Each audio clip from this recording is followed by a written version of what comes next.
So all of this was grass 5 years ago.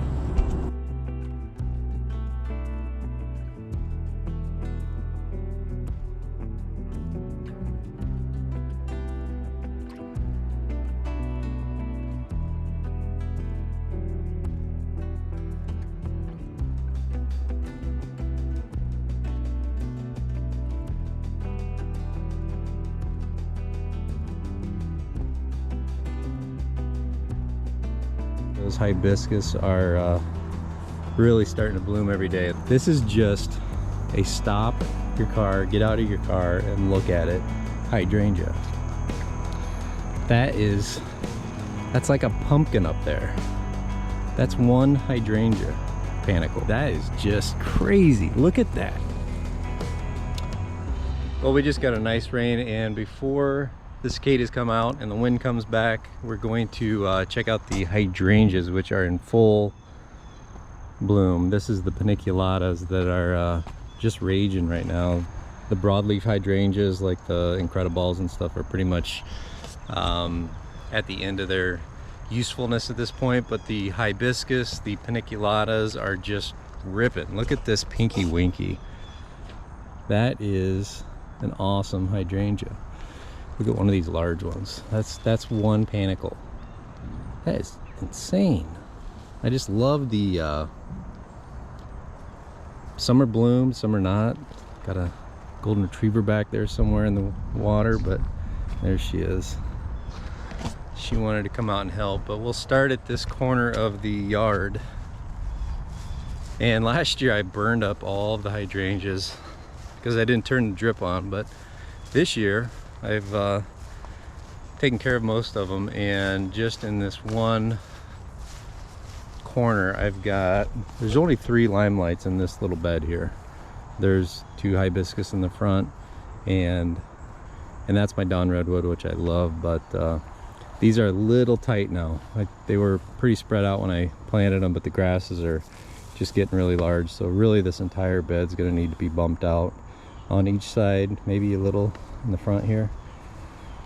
But here in a couple, maybe less than a week, these hydrangeas will be just probably overtaking the grass. They're limelight, so they'll be 9 foot when they're mature.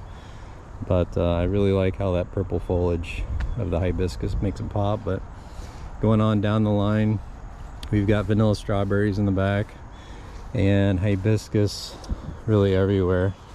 This is one of the midnight marvels. That's one of my favorites. It's a really dark red, dark purple foliage hibiscus, and they get really big. That's almost to my head, so it's about 5'8", 5'9".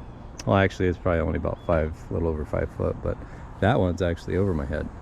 So that's one of the more pinkish, greenish, purple leaves, but still works.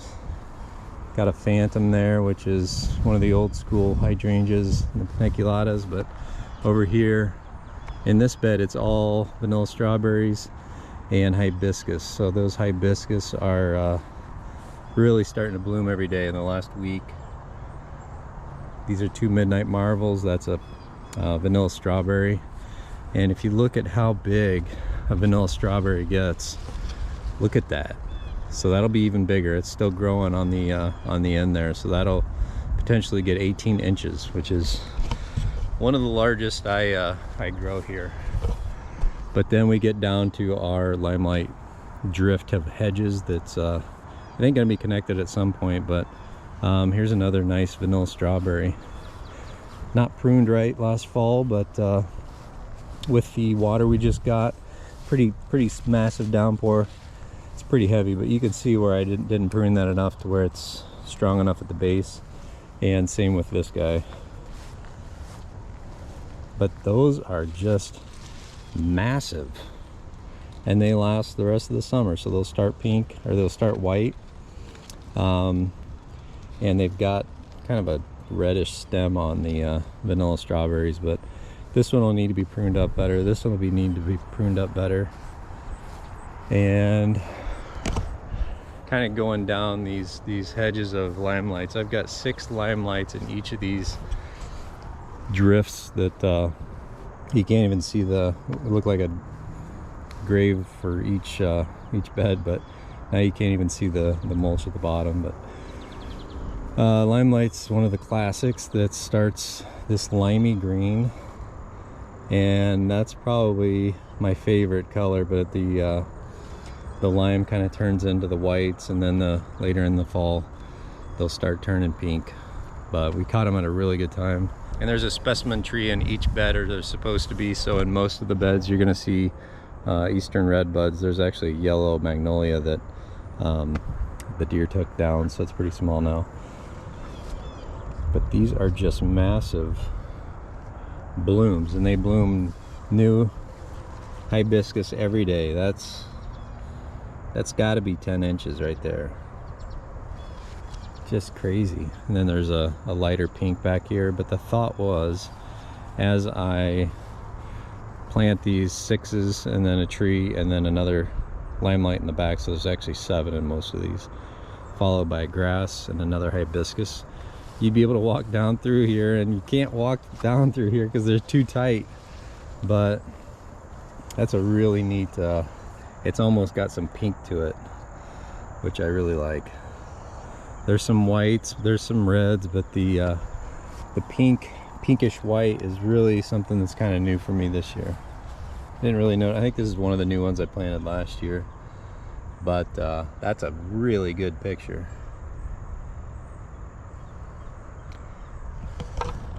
And they just bloom from August until frost, really. This is an interesting tree that it actually split in a storm. I left it split for maybe 4 days, thinking it was something I'd have to sacrifice and just cut down. And then Ann Rose said to go ahead and try to fix it, and I wrapped it with this plastic and wrapped it real tight, and it looks like it's fused at the bottom, and it's not shown any signs of stress, which is shocking because I'm just horrible at growing red buds. But you can see at the end I've even got new leaves, and there's energy going to the tips of those. So that's one of the shocking developments in the garden this year. But this is just this is a smaller one, but it's going to be pretty big, so it's already almost 5 foot tall. But the hibiscus are kind of a showstopper here. We've even seen some people stop their cars and check this out, so it's fun for everybody to see. But look at that, just puffs of hydrangea drift and then other beds. So you're starting to get the feel of rooms and some of these areas that were all just complete grass 5 years ago. And there's some thunder. That's what we like to hear. And all of these burned up last year because I didn't water them, and we'd had maybe 2 thunderstorms last year. But look at that, just look at that, just tons. Just all grass 5 years ago. So you can see how we're starting to get some size on them, but they will keep growing that panicle till it's maybe out here.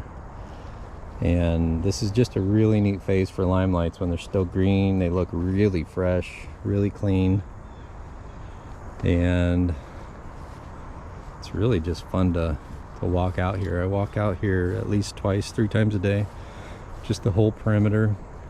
And the idea is you can walk through these lanes and have a clear sight to the house, some of the beds within closer to the house, and over here it's just too tight, so I'm gonna have to close up some of those beds and make larger beds. But for now, this is working out pretty well. And if you look this way, you've got just drifts of white and chartreuse and reds and pinks and whites and all kinds of stuff. But this is 1, 2, 3, 4, 5, 6 limelights in this section, and then usually I put one after the tree back here, so it's really just overkill. But for something that's going to be 9 foot at maturity, 6 is kind of a lot this close together. But that's kind of what I do. I go a lot. Free range hydrangeas, just going crazy. And here is the last bed that's, again, they look like dead bodies have been buried here, but once everything's blooming, you don't notice it as much, and you really get that visual to the house down the middle, which is what I was going for. But it does look kind of strange in the wintertime. There's another kind of whitish pink one that is really sharp. The Japanese beetles just love these. But the idea is you plant more than the beetles can eat, or the deer can eat, and it seems to work out. The deer haven't really been that bad of a problem. And my drift of supertunias. The truffle of pink gomphrena hasn't exploded in size like it usually does for us. So it's either the fact that it's planted above ground, and I don't know. Supertunias are doing well. We've got plenty of color, even though I killed lots of them with my fertilizing mistake, but that lemon coral sedum is just amazing in a bed like this. Just the showstopper.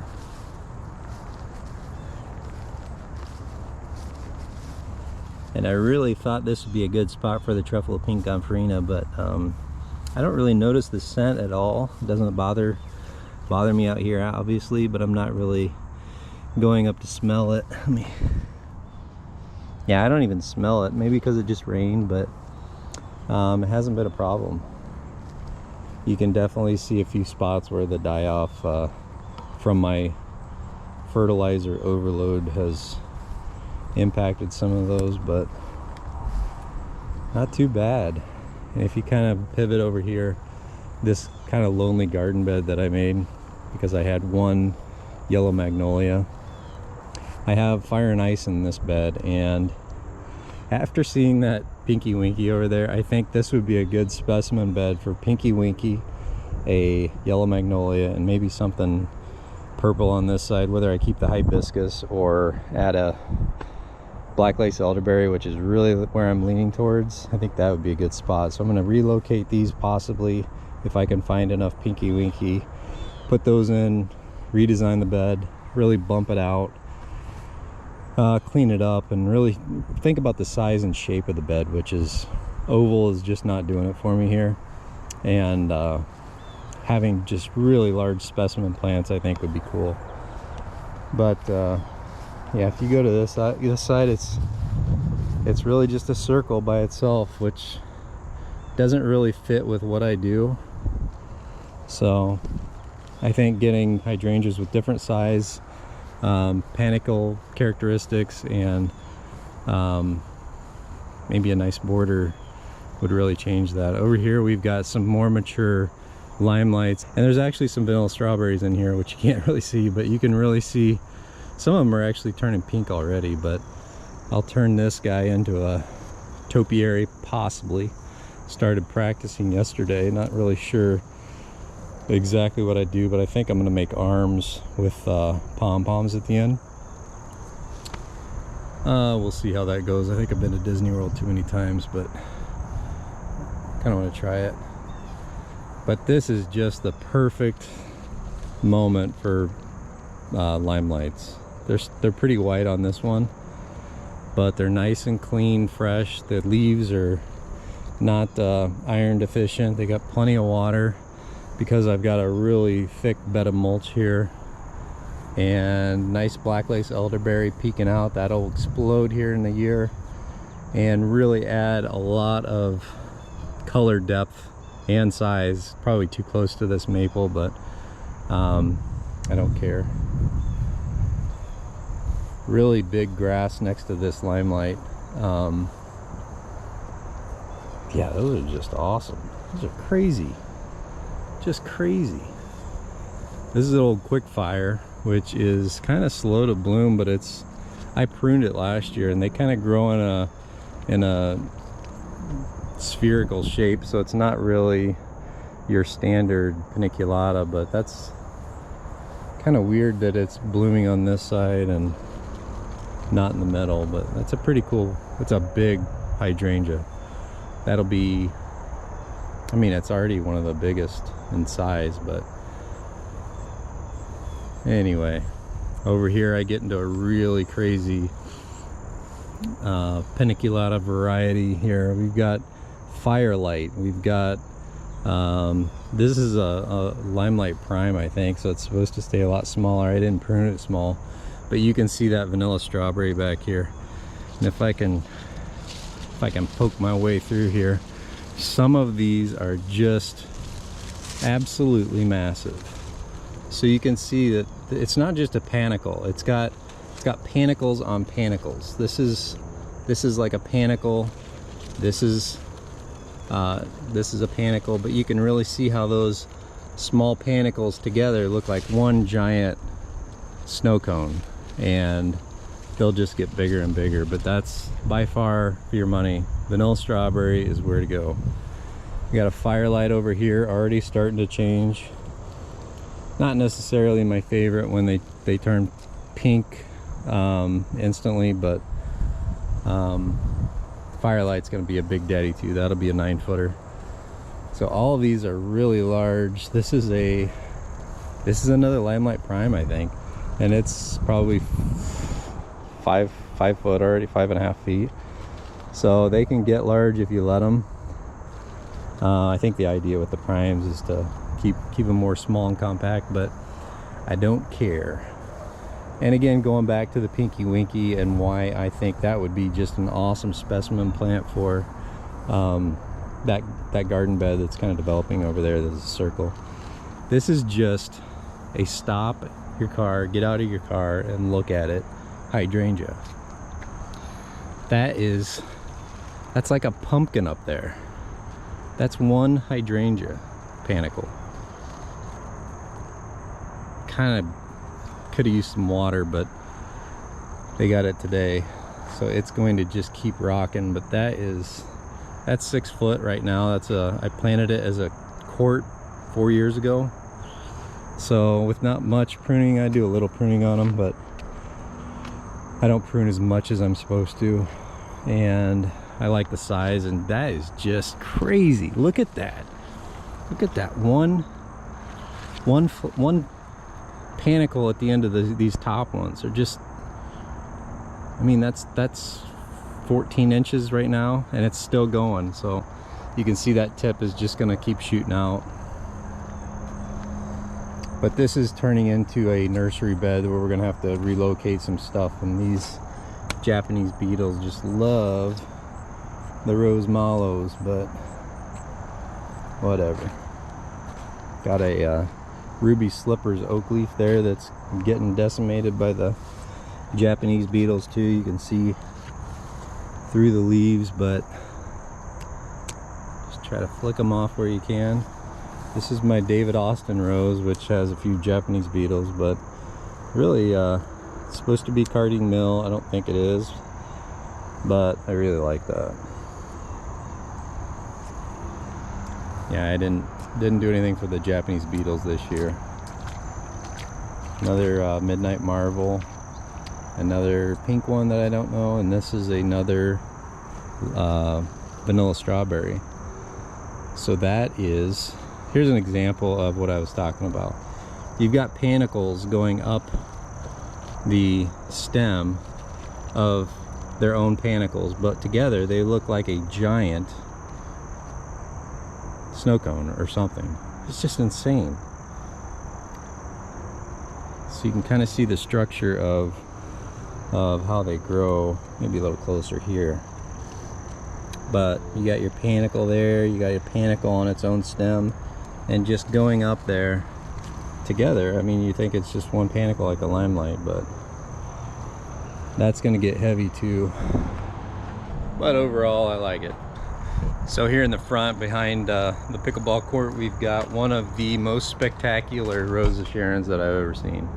This is a white Rose of Sharon. You don't see them too often. I think there's a new one that's come out by Proven Winners, but this has got to be a 40-50 year old hedge that came with a house, and I tried to make spirals on my spirals. We'll need to figure that out a little bit better. But that is a cool, huge Rose of Sharon. Look at that. Hummingbirds, pollinators, everything go to this, and it pops up everywhere. So it pops up from the seeds, which I find kind of interesting because I don't plant a lot of stuff from seed, but it seems to have a lot of volunteers. And this hedge of Limelights is really going to be the focal point for the fall, or end of summer into fall. The Incredibles have kind of lost their color, and I don't know if I should cut those or not, but Limelights will take over from here. Need some iron here, maybe some water. But again, look at just how cool a Limelight is. That chartreuse going into white, then it'll go into pink, and then just the massive size. I had to prune up the weeping peach because it's covering a lot of the sunlight to some of these, but got a vanilla strawberry tucked in here. It's struggling through the nightshade and everything. Looks like the weeping redbud's gonna bloom again. That's weird. And these planters that have bubblegum vista and lemon coral sedum has really been kind of nice. Didn't even use the planters last year. These white Incredibles are turning chartreuse, which is better than turning brown, which I think the pink ones tend to do. So I really like that and how full they are. But this is definitely a bed that needs weeded. It's hard to get in there. But going back to the hydrangeas out back, we'll check those out. I got one more pinky winky here, and it's a lot smaller than the other one. I don't know if this black lace elderberry's giving it problems, but the Japanese beetles look like they're going after that, which is kind of odd because none of the other hydrangeas really have that problem. Got some holes in some of the Incredibles, but overall, oh, there's a monarch back here.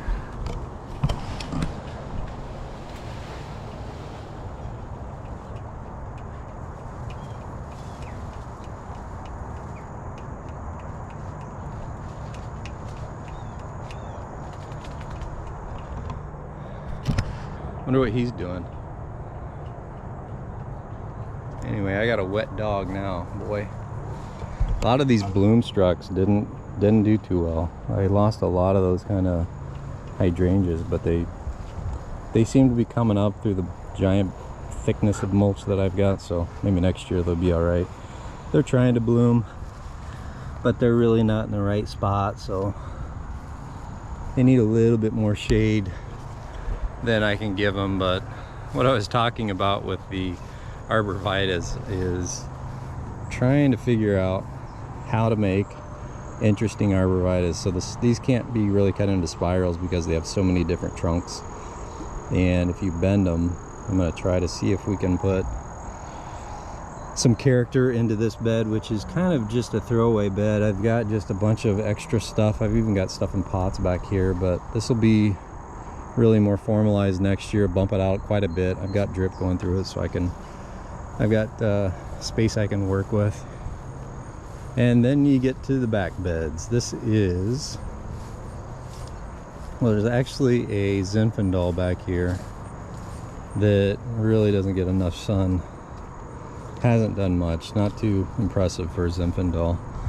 But we've got a I'm not sure if this is a, I think this is probably fire and ice since it's starting to turn already, but I thought that might be a vanilla strawberry. Got a nice little white pine tucked in here. Definitely too close to the crabapple. Probably sacrifice the crabapple when the pine gets large enough, but this is a fire and ice. Nope, this is a fire light. So this will be a 9-footer. And we've got the lemon lace elderberry with the direct sun, so it's got that really light yellow, kind of chartreuse variegation, but I really like it when they get some shade and they're all a nice lemony lime color. Here's a vanilla strawberry that is not as big as it was last year, but it broke under its own weight. Again, it wasn't pruned enough, and we'll probably do the same once the blooms get bigger. So I'll have to really be disciplined in my pruning this year, or this fall. And there's a Limelight prime that's more the size of a Limelight prime back there. Nothing too exciting.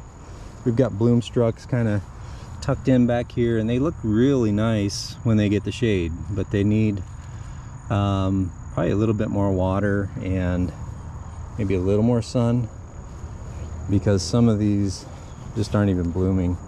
This is my dinosaur garden with the blood-good Japanese maple, and then I've got ferns tucked in here with a nice, real healthy eastern redbud. But once we mulch this turned into a really one of the favorite garden beds, but it's kind of been overgrown since. And the lilies are being lilies, but they're kind of petering out here. Turning around, we've got these small beds around the maples.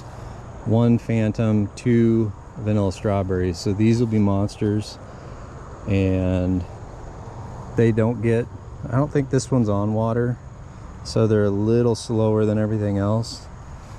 But if you kind of look at the Limelight prime, or Limelight original, the old school Limelights, they need some iron, water, and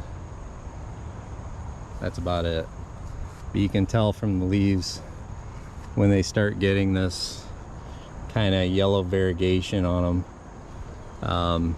I think that's an iron problem, and then also water. So this is a big lemony lace that's definitely planted in the wrong spot, but kind of looks cool coming out of those Limelights. But this is supposed to be a pathway that has been overgrown. So I don't know, I plant stuff way too close together that's I know is going to be really large. And kind of an example of that is this. This is just sea holly, lilies, giant hydrangeas, got trees, eastern redbuds, got a large Cherokee, what is that? Prairie fire. No, yeah, it's a prairie fire.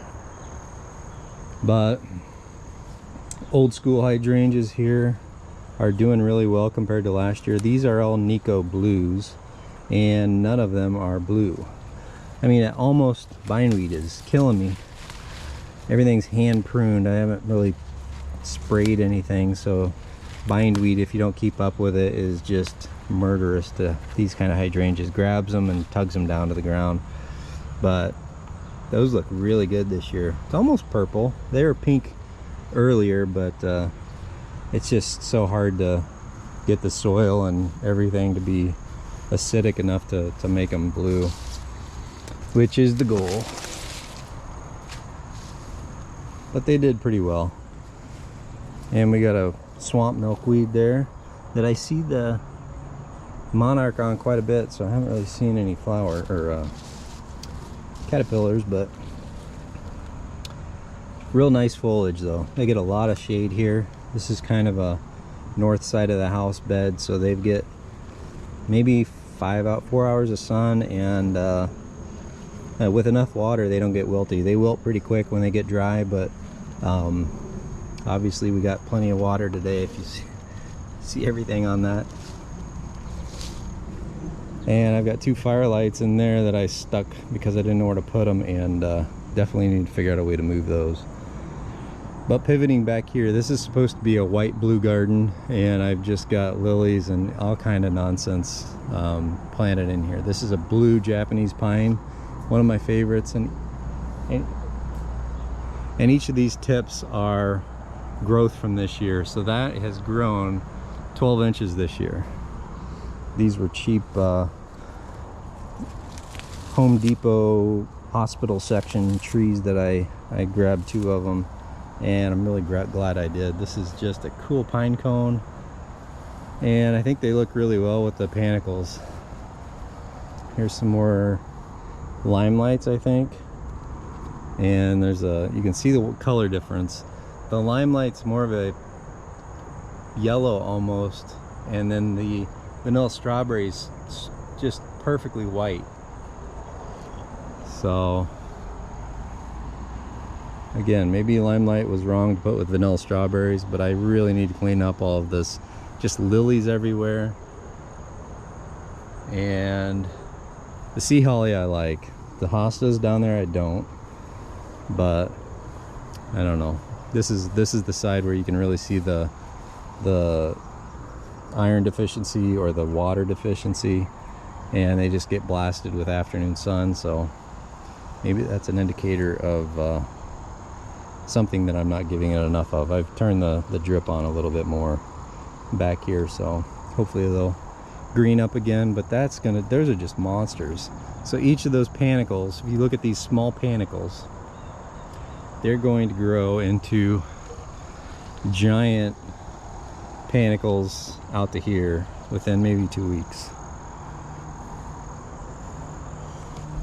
And we've got some dolly hydrangeas that are in beds around eastern redbuds. And dolly is kind of a neat hydrangea where it's going to have that pinky winky partially bloomed look, and they'll stay white the longest out of any of them. So that'll be white, and then late August, mid-September, they'll start turning pink, which is really late around here. But just bent over from the storm though. It's bad pruning on my part. But walking back through here, I really cleaned up these beds this year, but you can't necessarily tell. I'm not sure what this one is. It started turning pink really early, and everything else, all the vanilla strawberries are still just getting going. But here's an example of a vanilla strawberry with those panicles on panicles. So you can see that structure where everything's its own little panicle, and they really combine to make one giant bloom. So for example, that's huge. It's still going. It's kind of getting a twist to it because it's bent over so much. So really these would all do really well next year if they got pruned a third. I just try to go for that size and leave as much on as I can. So I'm learning that that's not necessarily the way to go. But vanilla strawberry here. And going around, we've got a Kusa dogwood. Here is the fire and ice, which I'm kind of mixed about. They don't look great this year, but it looks like that one got bulldozed. I think it's just laying down. There's a Sem's Beauty oak leaf hydrangea. So these are going to bloom on second year wood, and it's getting taken over by bindweed, as you can see. But I got to be really careful with these, and they need a little bit of sun protection. So I've got not much on that one. I had this this one was kind of covered by a really ugly weeping cherry that never blooms, so I pruned that back. So I don't know if this is going to be positively impacted by that or not, but we shall see. And then I've got some Limelights here that were completely covered by this tree, so way stunted, except for that guy that shot through the canopy and started doing well. So those will need some interesting pruning in the fall as well. So really that's my hydrangea update, and about peak performance for paniculata varieties. Out here we've got the wildflowers, and we get into more obscure things like these are the figs. So if you get some that don't have bindweed all over them, you can see we're actually growing lots of figs right there, and right there they're starting. So everything's doing really well, going all the way up the stems. There's figs that are starting. You can kind of see how small they are when they really kind of develop off of that leaf node. And if you like figs, it's a nice way to get figs, but I don't know how to eat figs. Wildflowers are definitely got dried out a little bit, and dahlias are semi-performing. We had one that I couldn't tell what color it was going to be, and it turned out to be a nice pink, which I really like. Sorry, ant. But that one's even kind of done for the season, so hopefully the dahlias will pick up in a couple, maybe a week. But we've got a vanilla strawberry out here and more figs, wild figs, not wild but free range Chicago hardy figs. And this just gets more into the tree forest project that I've kind of undertaken over the last few years. Got eastern white pines that we planted from some transplants from a guy's just property up north. And the pumpkin patch is not doing as good as I would have hoped. Got a few pumpkins, nothing really spectacular though. And then we start getting into the cypress. So we've got a eastern white pine, and then a couple more eastern white pines. Sunflowers are struggling, and then my Dawn redwoods. Not a lot of growth this year. I think they're really just rooting in from being transplanted so many times, but next year I expect big things from those. So we've got 3 Dawn redwoods and everything, 4 Dawn redwoods, and everything further out is the bald cypress grove. Well, we've got white pines, 2 white pines, and grasses, and these are the bald cypresses. Not looking too bad, not looking great on all of them, but this one's doing really well. So that's a good one. Nice trunk growth, real bushy, just perfect fern structure. Just love that. And the idea is hide the stop sign, and I've got bald cypresses going down here. Some of the deer tore them up this winter or last fall, but this one kind of struggled last year. It seems like it's doing all right, but I think once it roots in for this year, in the spring it'll really root in and take off. And this is where I think I'll transplant my fire and ice. I've got a lot of a small variety called Sunday Frosh that is going to stay small. The fire and ice will be 5 foot, so that'll be a little larger, and then we can really define where this oak tree was with a garden bed. So everything is looking really well. So looking from this side, it's really looking out from the yard. Are we going to cover the stop sign and the blinking and the traffic, really, which I don't want to see, and then have the large open area for the soccer field so we can practice and stay busy with that? But everything is looking really nice, especially after that rain. We needed that rain.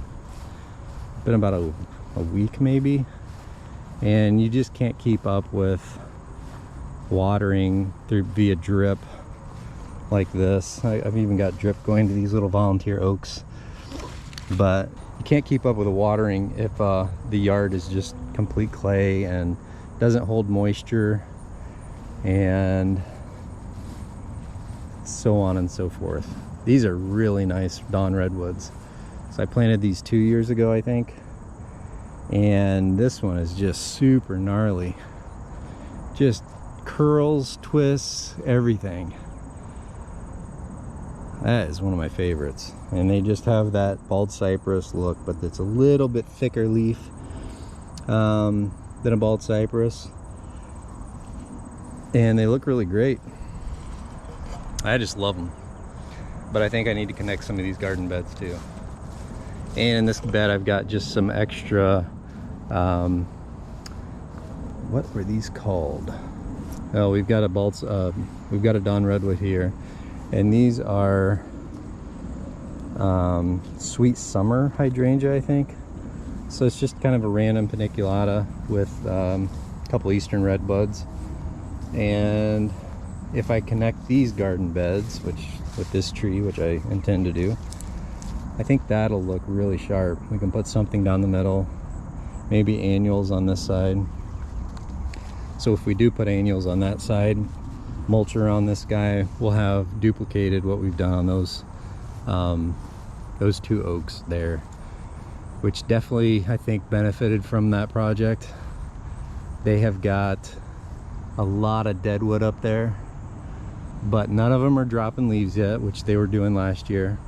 They really defoliated by mid-August, and they're growing acorns, so they're really getting nutrients up there before the I don't see any caterpillar damage to some of these. They have eggs on a lot of them down the line, but I think having this mulched, watered, and fertilized has really giving them the extra punch that they needed. So I think if they're making acorns, they're either in their last death throes or they're healthy. So they're trying to make that one last batch of seeds to pass on their genes and make more trees. But that's the eggs that I think are really hurting the oaks here. Looks like a big one on there. I don't know what that is, but last year these were, every leaf that I could find was covered in that, and this year there's plenty of leaves that look nice and healthy and a lot different. So I think some of the bugs can get a little bit of a snack here, but overall I think this was a worthwhile project. And you can see where I treated the trees. I drilled in and put in the plugs that are supposed to help with some of the predator moths or whatever it is that's eating them. What do you think of the hydrangeas, girl? You are wet. Oh my gosh, you are always wet. You are always a wet girl. You are soaked. You're pretty happy though, aren't you? You just love it out here. So that's a look at how our hydrangeas are doing this year, and really everything's looking as good as I could have hoped or imagined, and Ripley is really enjoying this garden walk. But so I'm going to see if I can find 3 or 4 pinky winkies today, and we'll transform that garden bed. But in the meantime, thanks for watching, and we'll take a spin around the front bed one more time.